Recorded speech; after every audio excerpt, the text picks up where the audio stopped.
Mi forma de vivir debe ser un reflejo de una vida transformada por Dios. Dios les bendiga, bienvenidos a este momento donde estamos compartiendo la palabra de Dios cada semana y estamos continuando en esta serie Edificados en Cristo, esta serie que iniciamos en este 2019, confiando de que pueda ser de bendición para usted. Y es una serie que la estamos basando en toda la carta a los Efesios, de Pablo a los Efesios, y es una carta que en primera instancia nos enseña de los recursos vastos que tenemos en Cristo Jesús, las riquezas que tenemos en Cristo Jesús y nuestra posición en Cristo Jesús, la cual está en los lugares celestiales juntamente con el Señor Jesucristo. Y ya en el capítulo 4, que es donde estamos ahorita con el tema Vivamos Diferente, Pablo como que está entrando en un aspecto ya más práctico de cómo poder usar los recursos que tenemos en Cristo Jesús para nuestro diario vivir. Y de esto trata en esta semana el tema de que debemos vivir diferente, vivamos diferente, y estamos en Efesios capítulo 4, versículos 21 al 32, usted lo puede estar leyendo, estaremos viendo algunos pasajes breves de todo este, del 21 al 32 de Efesios capítulo 4. Mi forma de vivir debe de ser el reflejo de una vida transformada por Dios. Alguien mencionó lo siguiente, y creo que es muy cierto, que nuestra actitud lo es todo. Mi actitud lo es todo. Y las personas, creo que es fácil de poder entender esto, las personas con una actitud buena triunfan. Aquellas personas con actitudes negativas fracasan. Y quizá esto sea algo muy sencillo y muy básico de lograr entender. Sin embargo, muchas veces no logramos entender esto. Y no solamente es una frase del mundo secular, sino que puede aplicarse también en nuestra vida cristiana.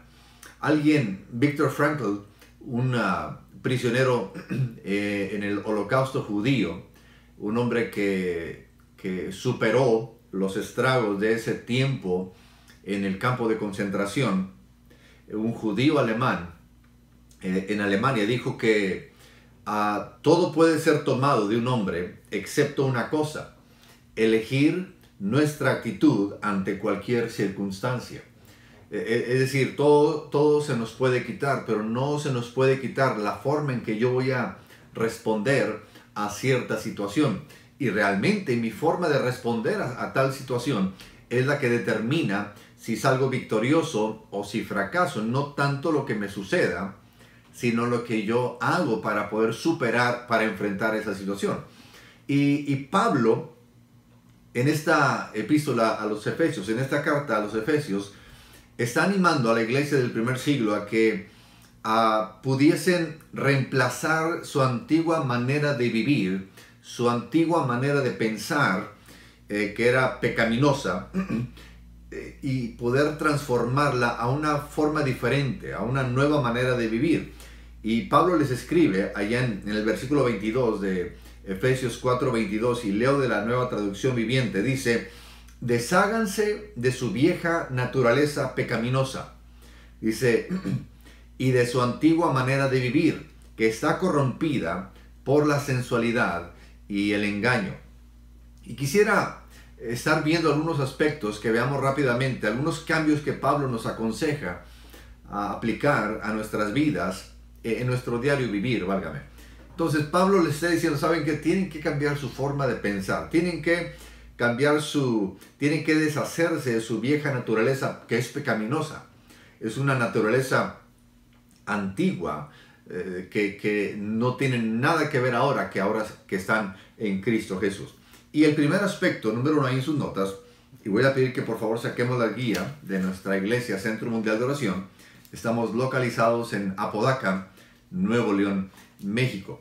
El primer aspecto que podemos notar aquí en lo que Pablo nos está exhortando a hacer es que, número 1, debemos cambiar nuestra manera de pensar. Cambiemos nuestra manera de pensar. En el versículo 23 Efesios 4:23, nueva traducción viviente, dice: dejen que el Espíritu les renueve los pensamientos y las actitudes. Cuando Pablo nos habla de que debemos despojarnos del viejo hombre, me llama la atención que lo primero que menciona es que debemos empezar a cambiar nuestra forma de pensar. Es básico, dice la palabra de Dios que tal es el pensamiento del hombre, así es él. Usted no puede pensar de una manera y ser de una manera diferente. Lo que usted piensa, en lo que uno más mantiene su mente ocupada, en lo que uno se enfoca, eso es lo que uno es. Por eso Pablo de una forma está diciendo: permitan que el Espíritu Santo cambie su forma de pensar, renueve sus pensamientos, que el Espíritu Santo renueve sus actitudes. Porque cuando Jesucristo entró a nuestras vidas, en el momento hubo una transformación en nuestro espíritu, es decir, lo que se conoce como la regeneración. Es decir, nuestro espíritu cambió de muerte a vida. Sin embargo, nuestra mente viene siendo la misma. Nuestra mente, ahí está, tiene todavía la tendencia hacia el pecado, tiene la tendencia hacia lo que es malo. Y es aquí donde Pablo nos exhorta a que activamente debemos decidir pensar diferente. Ahí es lo que a usted y a mí nos corresponde hacer. Es decir, nuestra forma de pensar debe tener un giro de 180 grados, es decir, cambiar completamente de nuestra forma de pensar. Debemos ahora tener como prioridad las cosas que son de arriba, las cosas de Dios, y buscar, como dice la palabra, buscar primeramente las cosas que son de Dios y lo que a Él le compete. Y dice, y todo lo demás va a ser añadido. Cuando usted y yo enfocamos nuestra atención en agradarle a Dios, como hemos dicho anteriormente, si nuestro enfoque es agradarle a Dios, créanme que todo lo demás va a ser agregado, va a ser añadido a nuestras vidas. Y debemos buscar las cosas que son de arriba y no las del mundo. Y uno de los principios básicos es que usted y yo empecemos a leer la palabra de Dios para realmente conocer qué es lo que Dios me está diciendo a mí. No solamente escuchar lo que alguien dice de la palabra, sino directamente irnos a la palabra de Dios. Y creo que en ese aspecto, cuando usted y yo empezamos a absorber y empezamos a recibir la palabra de Dios y estamos siendo lavados con la palabra de Dios, créanme que nuestra forma de pensar cambia, nuestra forma de ver la vida cambia, porque ahora mi enfoque está en lo que Dios dice y no lo que el noticiario dice o lo que el vecino dice, lo que el WhatsApp nos está diciendo o el Twitter o el Facebook, sino que qué dice la palabra de Dios. Y eso, créame lo que le digo, transforma nuestra forma de pensar, transforma nuestra manera de ver la vida.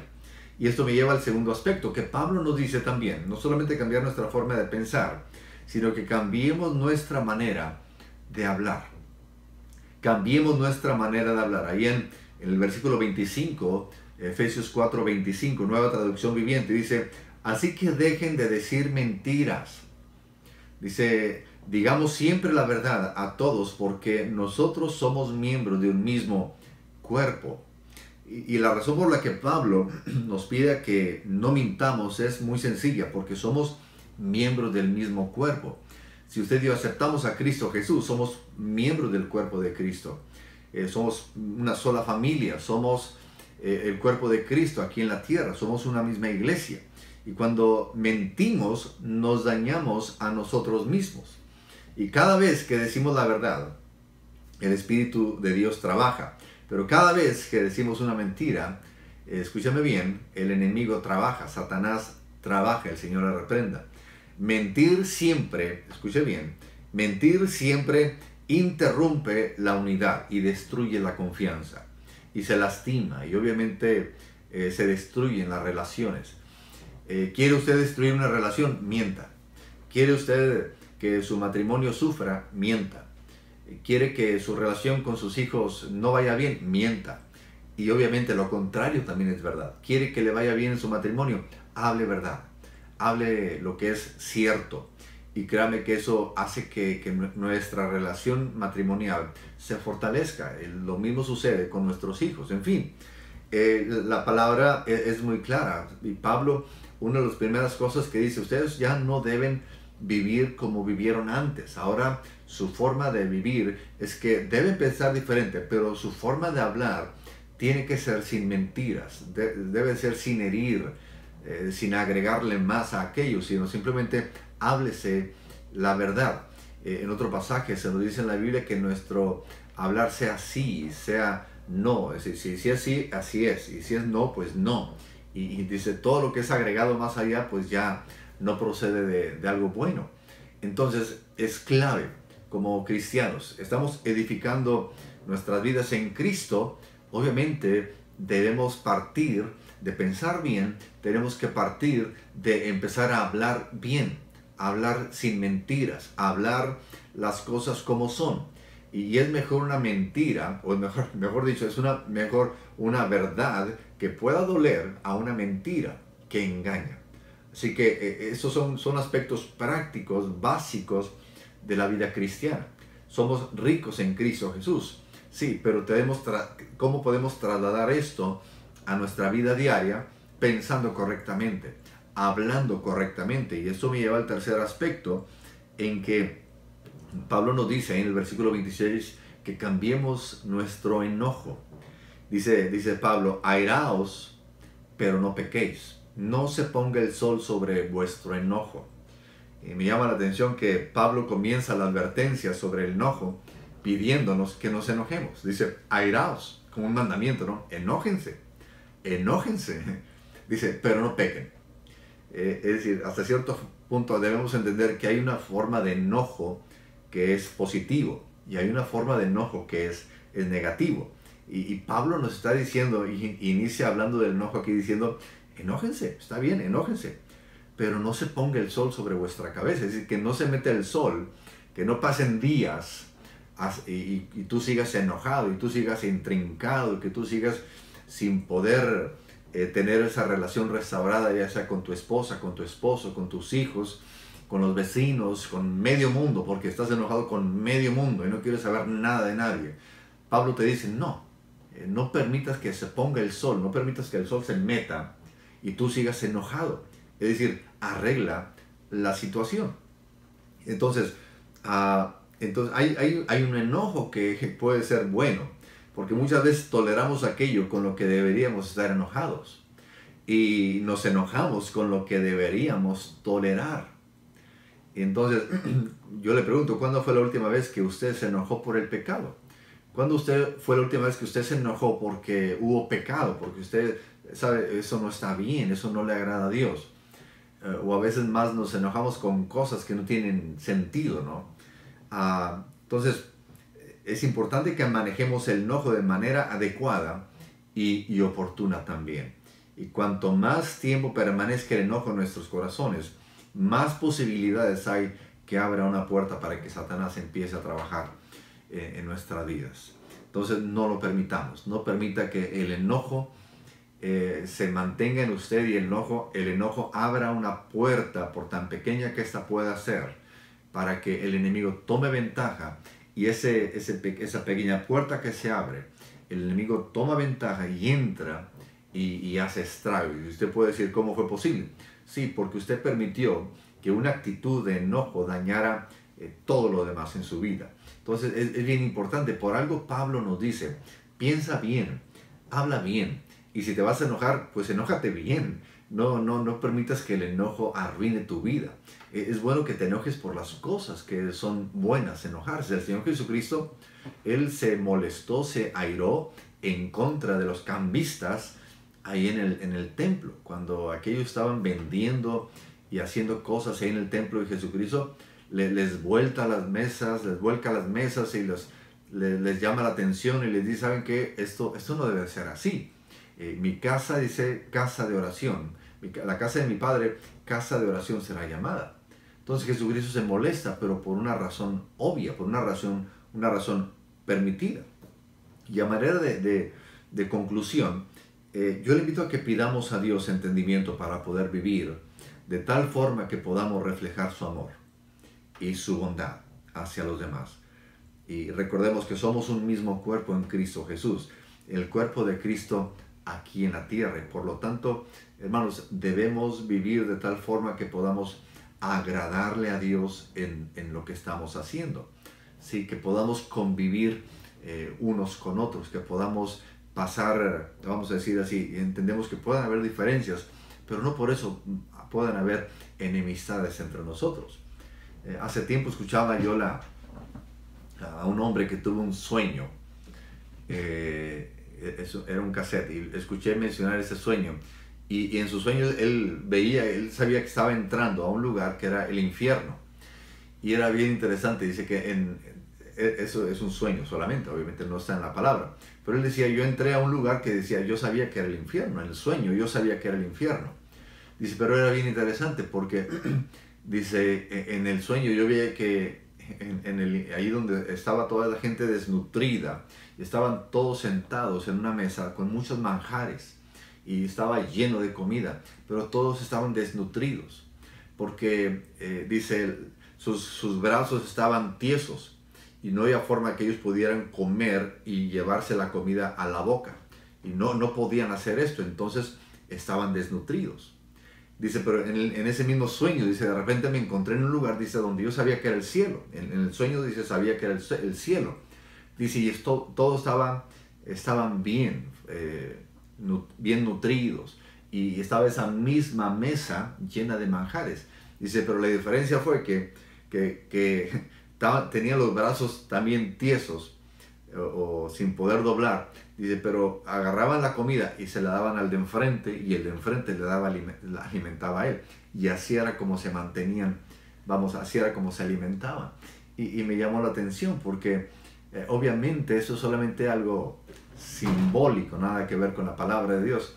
Pero habla de cómo debemos tratarnos mutuamente. Es decir, mi forma de ver a la otra persona, mi forma de atender a la otra persona, mucho tiene que ver. Mucho tiene que ver porque de alguna forma Dios anhela que podamos servirnos mutuamente. Y a veces podemos tener tanto a nuestra disposición, pero somos egoístas. Y solamente pienso en mi persona, solamente pienso en lo que yo quiero. Y no me doy cuenta que en el servir al otro está la clave, está la solución a mi propio problema. ¿Por qué? Porque el otro me va a atender a mí también. Así que vamos a vivir de tal forma que podamos agradar a Dios y podamos vivir, como dice el tema de hoy, vivir diferente. Oremos. Padre, te damos gracias por tu palabra.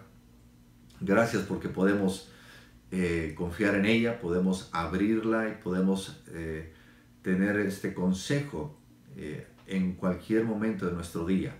Podemos abrir tu palabra y recibir esa palabra que nos instruye y que nos guía en todo tiempo. Y te damos toda la honra y toda la gloria a ti, en el nombre de Jesús. Amén. Amén. Se me pasó mencionar en la parte final, para conversar, les pido que ahí mencionen por qué es tan difícil reflejar la vida de Dios en esta tierra. ¿Por qué es tan difícil reflejar la vida de Dios en esta tierra? Para que lo compartan ahí en el grupo familiar, algo breve, pero para que podamos tener algo de qué platicar ahí al final. Dios les bendiga, les amamos, les agradecemos siempre que compartan este video, algún comentario aquí en el YouTube, les agradeceríamos mucho, a favor de compartirlo en el Face, a través del WhatsApp, en fin, en cualquier medio que usted pueda compartirlo, a avisar a sus familiares en Estados Unidos, en otros lados de la República Mexicana, sería de mucha bendición. Dios les bendiga, les amamos y adelante en los propósitos eternos de Dios. Dios les bendiga.